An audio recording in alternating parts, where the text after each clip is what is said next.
Dayat dan Adi, tersangka begal dan jambret ini, harus mendapat perawatan luka tembak yang mereka alami di rumah sakit setelah polisi dari unit pidana umum melumpuhkannya. Tersangka dilumpuhkan setelah melakukan perlawanan untuk melarikan diri saat proses penangkapan. Setelah luka tembaknya diobati, tersangka kemudian dibawa ke Polrestabes Palembang.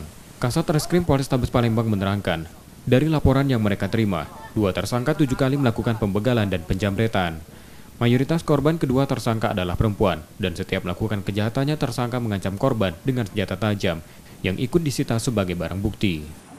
Yang sudah mereka lakukan berdua dengan menggunakan sajam, kami akan dalami lagi apakah mereka ada lagi tempat-tempat lain yang memang mereka sering lakukan atau hanya 4 saja.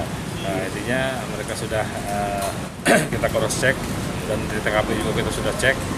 Memang 4 lokasi itu ada semua dan laporan polisinya pun ada. Bang PSK ini residivis atau bagaimana?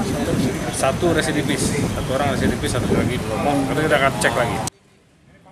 Kini kedua tersangka ditahan di tahanan Polrestabes Palembang untuk proses hukumnya dan terancam hukuman 5 tahun penjara.